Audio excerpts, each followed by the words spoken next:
Bonjour, bienvenue sur le plateau du grand débat de Village Semences by SEMA, ici au Salon international de l'agriculture. Alors, quand on déambule dans les allées du salon, notamment sur les stands des professionnels de l'agriculture, on s'aperçoit pratiquement partout que l'agriculture et les secteurs de l'agriculture recrutent. Alors, c'est dire que dans certains secteurs, on manque de bras, bien évidemment, mais on manque également de compétences. Et donc, il s'agit de nouvelles opportunités pour des jeunes, parfois qui ne sont pas issus du monde agricole, surtout qui ne sont pas issus du monde agricole. Alors, quels sont les secteurs qui recrutent et comment attirer des jeunes dans le monde de l'agriculture? C'est ce que nous allons voir avec nos invités. Marine Pomar, bonsoir. Bonsoir. Alors vous travaillez chez SEMAE et vous êtes en charge du programme Summertime. Dans un instant, vous nous expliquerez ce qu'est le programme Summertime. Jacques Véry, bonjour. Bonjour. Alors vous êtes chef de projet à l'Institut Agro. C'est quoi votre job? Je contribue au développement avec mes collègues du projet de l'Institut Agro, qui est un nouvel acteur de l'enseignement supérieur dans le domaine de l'agriculture, l'alimentation et l'environnement.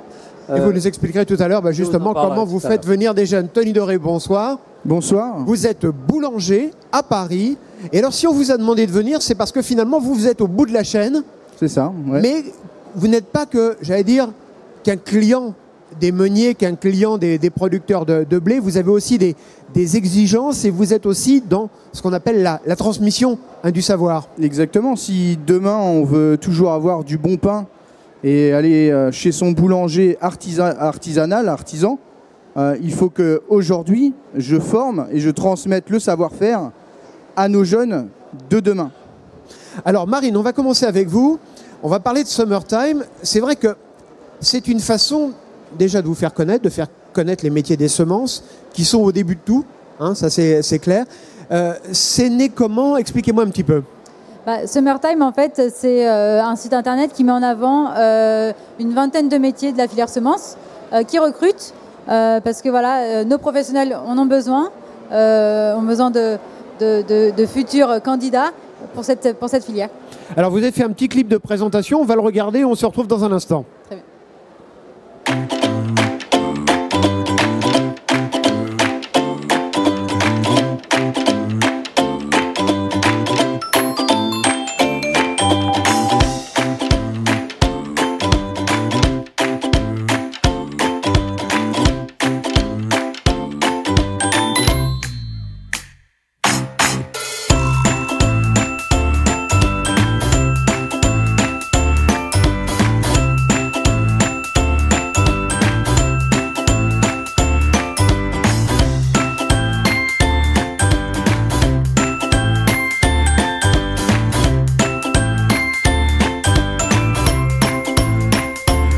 C'est un enjeu pour aujourd'hui et pour demain. On est de plus en plus nombreux sur Terre, il y a des contraintes climatiques et écologiques qui...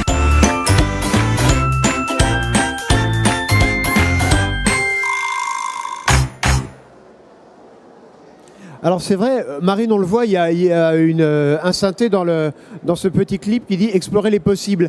C'est vrai qu'a priori, quand on pense à agriculture, quand on pense au métier de l'agriculture, on pense à agriculteur. Mais il y a une foule d'autres métiers que vous faites connaître justement. C'est ça, avec Summertime, c'est ce qu'on veut faire connaître. Il y a une diversité de métiers, avec une diversité de niveaux. Ça va du CAP au niveau ingénieur. Il y a des métiers de logistique, des métiers de laboratoire, des métiers de manutention également. Voilà, et donc il n'y a pas que des agriculteurs dans cette filière semences, c'est aussi ce qu'on essaye de montrer. Le bon profil, c'est pas forcément un profil ultra diplômé. Non, non, complètement. On le voit d'ailleurs, on peut faire souvent des jobs d'été dans cette filière, sans expérimentation, sans formation, mais souvent on est aussi formé par des passionnés sur le terrain. Il y a le coup de foudre qui peut se produire parfois, oui, avec des jeunes qui font un job d'été. Oui, justement, on a beaucoup de cas comme ça. C'est vrai que quand on fait des témoignages, quand on a nos témoignages de professionnels, on leur demande souvent comment ils sont arrivés dans cette filière et comment ils ont connu cette filière. Et souvent, c'est grâce à un job d'été où ils ont rencontré un passionné et voilà, ils ont mis un pied dedans. Une fois qu'on met un pied dedans, voilà, c'est pour la vie ensuite. Jacques Véry, pour vous, là, les jeunes qui arrivent à l'Institut Agro, bon, c'est pas forcément au niveau CAP, ils ont quand même déjà c'est du post-bac. C'est quoi leur motivation? Alors, à l'Institut Agro, on forme effectivement des ingénieurs, on forme 2500 ingénieurs à travers nos campus à Angers, Rennes, Montpellier et Dijon. Mais on forme aussi des licences professionnelles et aussi on a une mission d'appui à l'enseignement technique agricole, c'est-à-dire qu'on appuie les 800 lycées agricoles français justement dans la transformation de leur métier, de leur formation. Et les jeunes qui arrivent chez vous, ils ont, c'est quoi la motivation première pour passer les portes de l'Institut Agro ? Alors en général, ils ont des motivations variées, mais la motivation qu'ils ont tous, c'est d'être acteurs des transformations dans le domaine de l'agriculture, de l'alimentation et de l'environnement.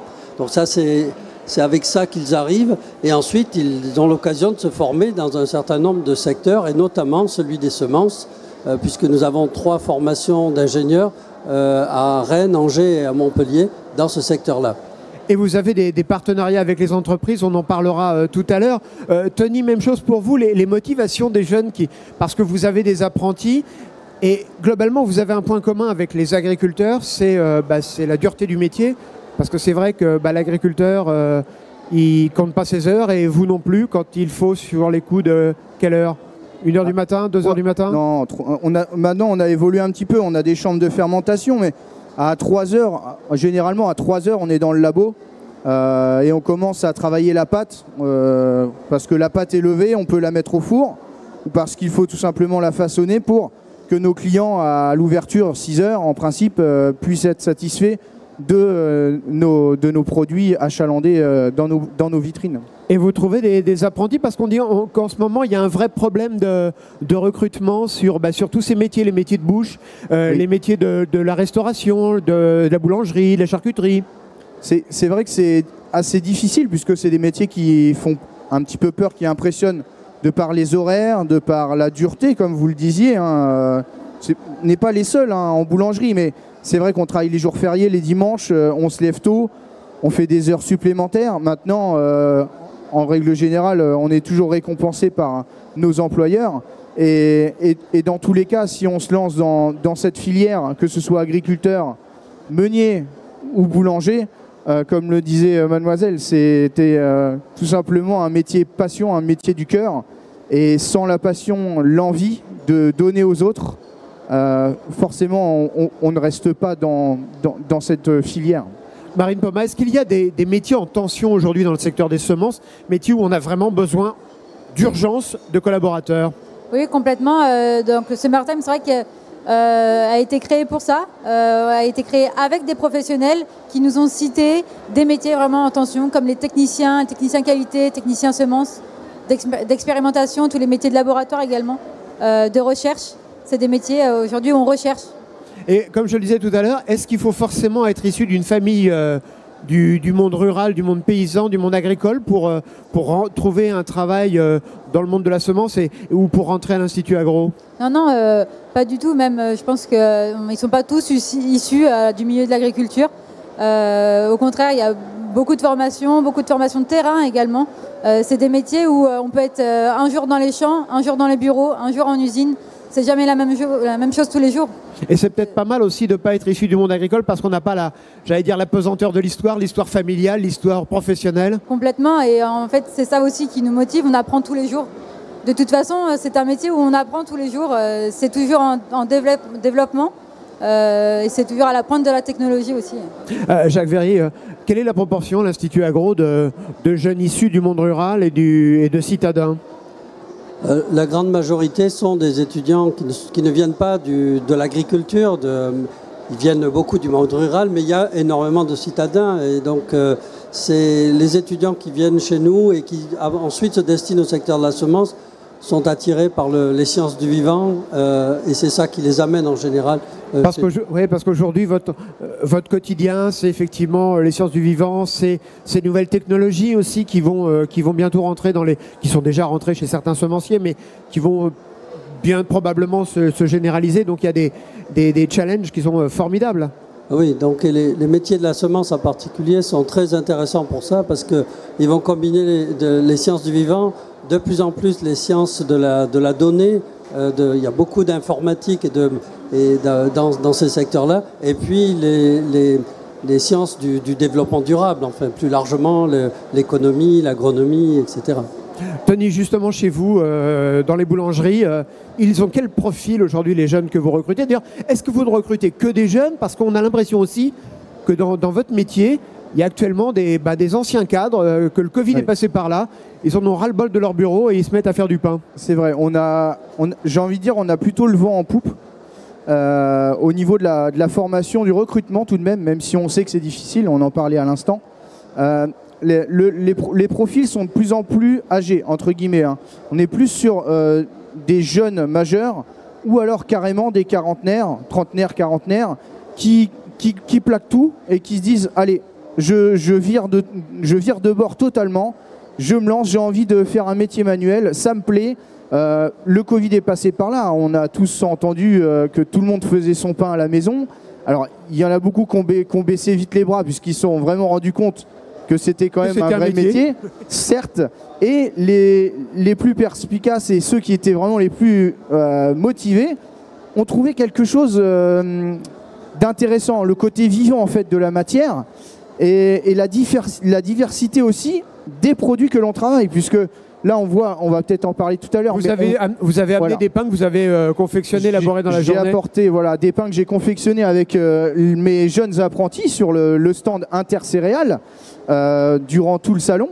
Et donc on a une diversité de farines qui fait qu'on peut proposer à nos clients du pain healthy comme la traditionnelle baguette de tradition française faite à partir de blé français, bien sûr, puisqu'il ne faut pas oublier que tous les pains fabriqués par nos boulangers français sont issus de l'agriculture française, bio ou non, mais dans tous les cas c'est certainement de la culture raisonnée, hein, bien sûr, on entend parler, hein, les farines CRC, et donc là on a à disposition des farines de seigle, des farines de sarrasin, de blé, de maïs, pour répondre à la population, donc à tous nos clients du quotidien.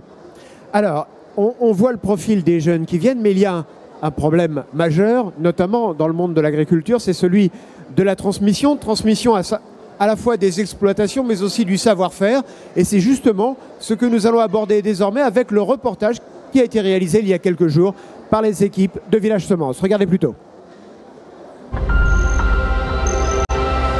Pour l'entreprise Frasem, c'est de la production et du triage de semences, potagères principalement, mais aussi des fourragères. Moi, je suis ici depuis 21 ans. Je suis arrivé en tant que directeur, parce qu'en fait, j'ai acheté l'entreprise. Donc, je suis dans l'entreprise depuis juillet 2018, juste au final à la sortie de mes études. Donc, au sein de l'entreprise, je suis responsable production. À côté d'être responsable de production, je suis aussi technicien moi-même, donc j'apporte le conseil aux agriculteurs pour la conduite du semis jusqu'à la récolte. Ma vision du métier, c'est un métier passionnant parce qu'on est au contact des agriculteurs, donc de la terre. On est aussi au contact du monde entier. On rencontre nos clients à différents endroits de la planète. On voyage pas mal pour vendre nos marchandises. On a vraiment l'impression de participer à l'activité de ce monde. La vision du métier donc, de producteur de semences, on va dire qu'elle change en permanence. On produit des cultures à forte valeur ajoutée comme des oignons, mais qui dit forte valeur ajoutée dit aussi technicité. Ça demande une grande adaptabilité et une adaptabilité au jour le jour. Chaque année, on remet à jour bien sûr nos règlements techniques, mais aussi au jour le jour, il faut savoir s'adapter et c'est ce qui est très intéressant, très motivant, mais aussi très compliqué dans notre métier. Il y a pas mal d'évolutions, il y a eu pas mal d'évolutions et il y en aura encore. On a aussi une évolution négative, c'est qu'on a de moins en moins de traitement de semences. Il y a des évolutions, on va dire, positives au niveau des process de triage. Il y a 20 ans, il n'y avait par exemple pas très peu de trieurs optiques. Aujourd'hui, c'est systématique. Nous avons 4 chaînes de triage. On a 4 trieurs optiques qui tournent en permanence. Ce qu'on voit aussi, c'est qu'on commence à utiliser ce qu'on appelle les nouvelles technologies, les drones, éventuellement même les satellites, pour nous aider à piloter les cultures. Ce qui peut avoir changé aussi, c'est l'arrivée des nouvelles technologies. On a un grand projet drone donc à Frasem, qui nous permet aujourd'hui d'avoir une estimation par exemple de la maturité de certaines cultures.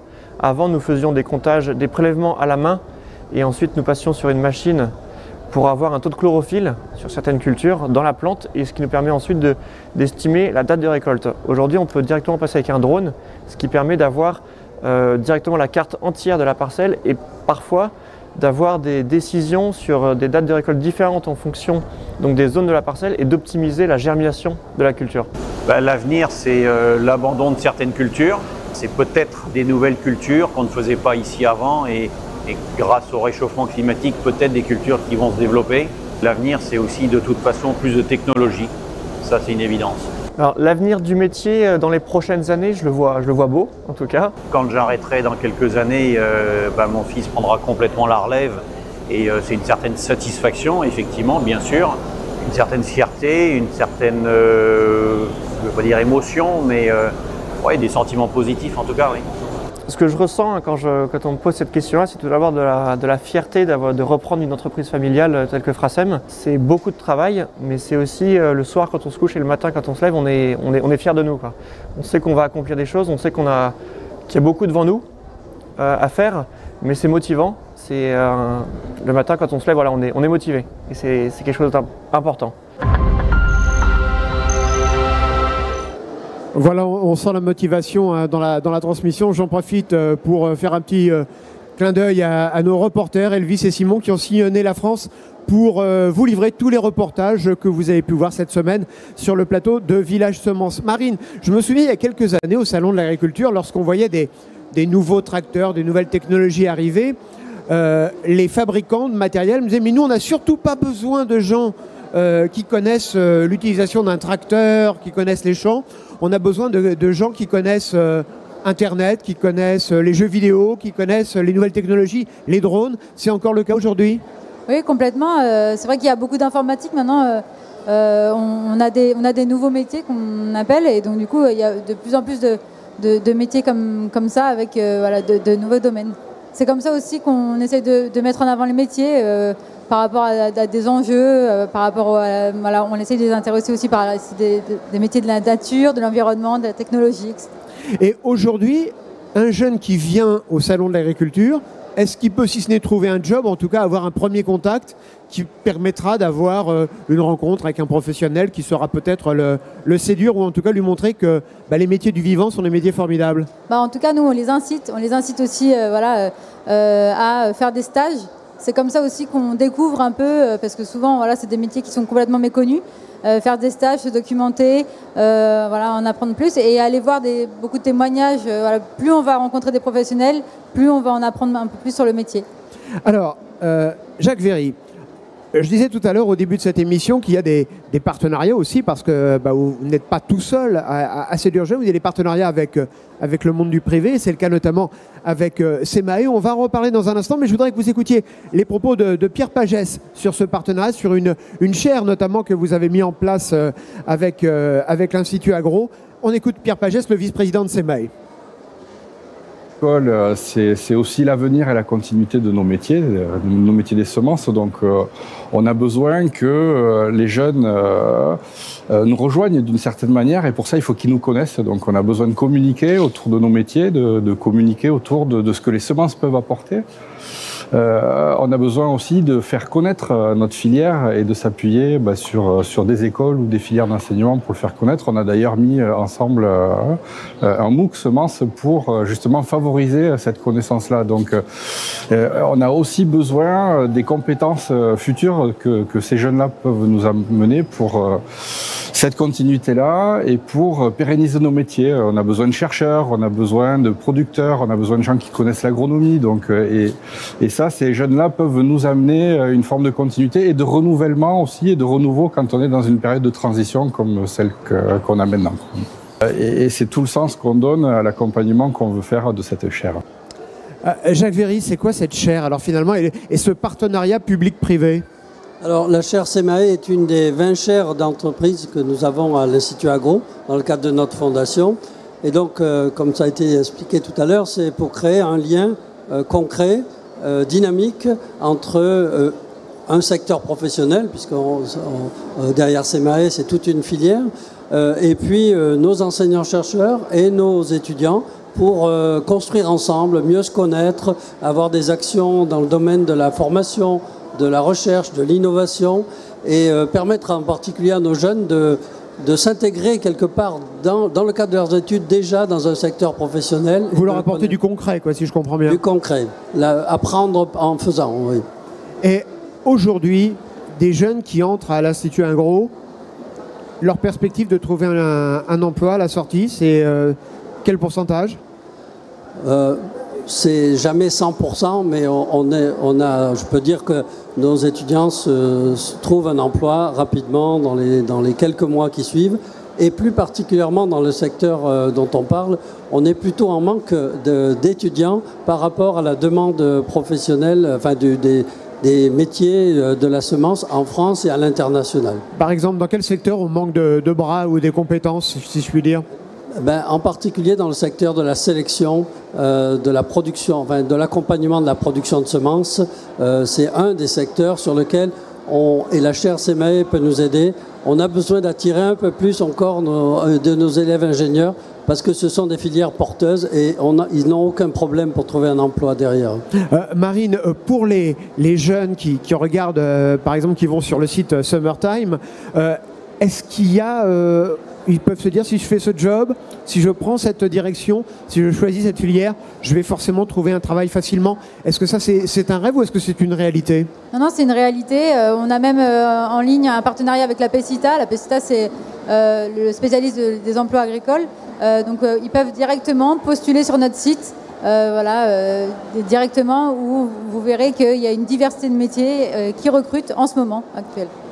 Tony, on va parler du pain un petit peu parce que quand même c'est aussi important, c'est même essentiel. Un petit bout. Surtout en ce moment, on nous dit qu'il y aura des problèmes avec l'Ukraine sur les approvisionnements de blé, mais tous ces pains, vous le disiez tout à l'heure, faits avec des farines françaises, vous êtes en demande, vous, de nouveaux types de farines, de nouvelles façons de produire cette farine. Et qu'est-ce que vous attendez justement des entreprises qui forment aujourd'hui les futurs semenciers de demain?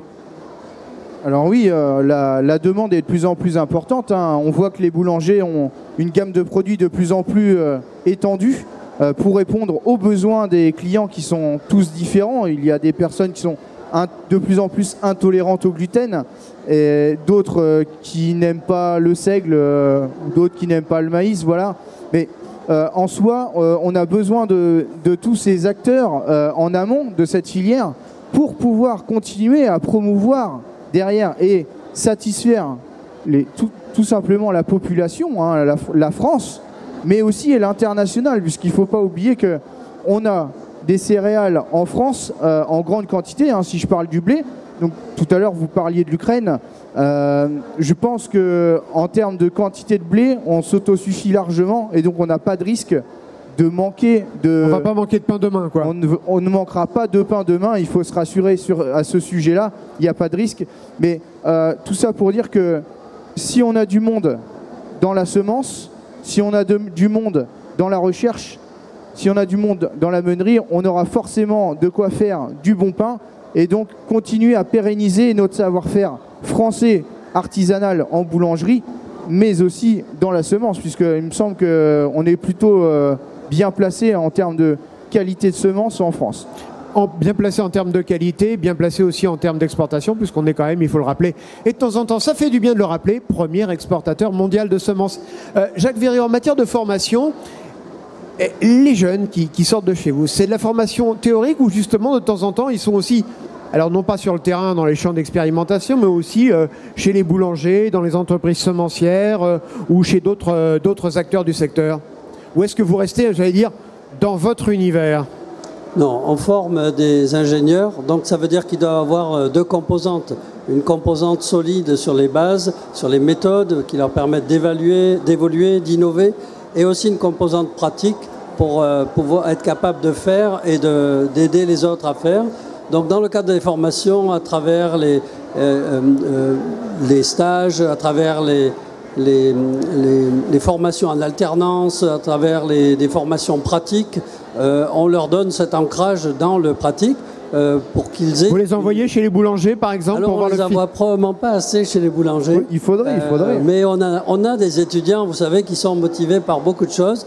Et il y en a un certain nombre qui s'intéressent plus particulièrement à la boulangerie ou à ou à la gastronomie, et qui s'engagent aussi dans ces métiers-là. C'est pas impossible que vous les retrouviez un jour comme concurrents, Tony? Peut-être, et ce ne sera pas un problème, puisque de toute façon, il y a de la place pour tout le monde. Et encore une fois, on a tous le même point commun, c'est qu'on est passionné par les céréales, et tout ce qu'on veut, c'est faire du bon. Donc, il n'y a pas d'autre débat, hein. On recrute, on recherche, que ce soit dans la semence, encore une fois. Il y a plein d'espoir, il y a plein d'emplois. Il ne faut pas hésiter à venir, aller faire postuler, aller chercher à droite, à gauche des offres d'emploi. Il y a du travail pour tout le monde. Tous ceux qui veulent, qui ont envie, allez-y, on va vous accueillir, on va vous parler de notre métier et on va vous transmettre notre savoir-faire et notre passion. Marine Pomas, soyons fous, ce qui manque plus maintenant au Salon de l'Agriculture, c'est qu'une immense agence pour l'emploi où en venant à la porte de Versailles, on pourrait décrocher son job, on pourrait carrément partir pendant la semaine et puis aller travailler. C'est un rêve ça, ou ça fait partie des choses, ça fait partie des possibles pour l'avenir? Non, c'est pas un rêve. Après, c'est vrai qu'on peut toujours imaginer aussi que voilà, les entreprises viennent directement dans les écoles, voilà, pour un peu publier leur offre et voilà, montrer l'offre qu'ils ont. Alors justement, vous parlez des entreprises dans les écoles. Nous avons reçu hier sur ce plateau, à votre place, un agriculteur qui justement faisait de la pédagogie dans les écoles. Alors évidemment, c'était CM1, CM2. Est-ce que CEMAE aujourd'hui est présent aussi dans l'univers scolaire ou dans l'univers du secondaire pour présenter les métiers? Alors pas pour faire passer la bonne parole sur les NBT ou autres, mais pour présenter les métiers. Oui, complètement. En fait, nous, CEMAE, c'est une de nos principales missions. C'est-à-dire qu'on communique de la maternelle chez les ingénieurs avec le MOOC Semence, par exemple, mais aussi beaucoup dans les Bac+2, tout ce qui est BTS, AXE, etc. On va directement auprès des élèves, des étudiants, pour leur montrer un peu c'est quoi la filière semence, parce que c'est pas parce qu'ils sont en filière agricole qu'ils ont une connaissance de cette filière semence. Et ils sont en demande, les profs sont en demande également. Et alors il y a peut-être le bas que vous devez leur expliquer, parce que quand vous dites la filière semence, si vous dites la filière quoi? Voilà, c'est ça. Ça leur parle pas trop, en fait, quoi. C'est quoi une semence? En fait, la semence, c'est la base de tout, c'est la base de la vie, c'est une graine. Et voilà, sans semence, on fait rien. Et c'est ce qu'on voit aussi au Salon de l'Agriculture aujourd'hui. C'est dans notre quotidien, on s'en rend pas compte, mais c'est autour de nous, chez nous. D'ailleurs, je vous le conseille, hein, si vous n'êtes pas encore venu à la porte de Versailles, allez voir la deuxième partie du stand de CEMAE. Vous verrez que tout notre quotidien est environné de graines, de produits végétaux. Ça va de la bouteille de vodka aux produits d'entretien, en passant par la paille pour boire son jus d'orange, ou même par des sacs qui permettent de faire pousser des fleurs dans son jardin. Jacques Véry, si vous aviez aujourd'hui à convaincre des jeunes, parce que vous me dites on manque de jeunes actuellement dans nos filières, et si vous aviez une minute pour les convaincre, vous leur diriez quoi? La semence, c'est ce que vous mangez, et la façon dont cette semence a été sélectionnée et produite, c'est votre environnement. Donc je pense que la semence est assez centrale, bien qu'elle soit souvent très petite. Et il y a peut-être une chose aussi qu'on a oublié de dire, c'est que c'est un métier qui permet aussi, et ça marche beaucoup chez les jeunes, ça permet de voyager, parce que le monde de la semence est un monde mondialisé, c'est le cas de le dire. On peut aller travailler, les entreprises semencières, Marine me le confirmera sans doute, ont des filiales à l'étranger, et ça permet aussi de découvrir, si ce n'est d'autres cultures, en tout cas d'autres mondes. Oui, alors les étudiants qui viennent dans notre filière, dans nos formations semences, c'est une de leurs caractéristiques. C'est qu'ils ont envie de voyager dans le monde. Alors les semences voyagent, elles ont toute leur histoire, mais aussi les entreprises et les centres de recherche leur permettent d'aller dans le monde entier, et ça c'est très précieux.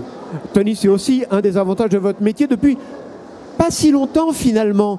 Parce qu'avant, il y avait quelques boulangers stars qui partaient travailler à l'étranger ou ouvrir des boutiques. Je pense à Eric Kayser notamment.